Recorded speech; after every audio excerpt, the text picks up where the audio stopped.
Ils n'étaient pas retournés dans l'espace depuis plus de 40 ans, et pourtant, aujourd'hui, tout change. 4 astronautes viennent d'arriver à bord de la Station spatiale internationale. Parmi eux, une Américaine, mais surtout, 3 figures inédites, un Indien, un Polonais et un Hongrois, pour qui ce vol est un moment historique. Shubhanshu Shukla, Slavoj Uznanski-Wisniewski et Tibor Kapur. C'est la première fois qu'ils vont dans l'espace. Et c'est la première fois, depuis des décennies, que leur pays envoie des humains en orbite. Ils sont arrivés à bord d'une capsule Crew Dragon de SpaceX, pour un séjour de 14 jours. 2 semaines à flotter au-dessus de la Terre, à mener une 60aine d'expériences scientifiques, mais aussi à porter fièrement les couleurs de leurs nations respectives. Car ce vol n'est pas anodin. Il marque le retour de 3 pays dans le domaine du vol habité.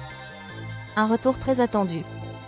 La dernière fois qu'un Hongrois ou un Polonais a volé dans l'espace, c'était en 1978, à bord des stations soviétiques Salyut 6 et 7. Et l'Inde n'avait envoyé qu'un seul astronaute dans l'espace, en 1984. Autant dire que ce vol est bien plus qu'une mission scientifique, c'est un symbole. Le symbole d'un nouveau départ. D'un retour sur la scène spatiale mondiale.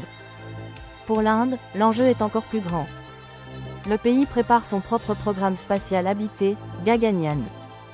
Un projet ambitieux pour envoyer prochainement ses propres astronautes depuis le sol indien.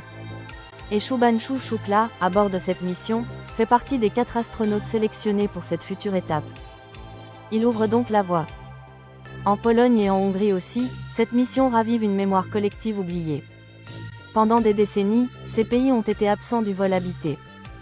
Aujourd'hui, ils reviennent, avec de nouveaux visages, de nouveaux espoirs, et surtout, une volonté d'écrire une nouvelle page de leur histoire spatiale.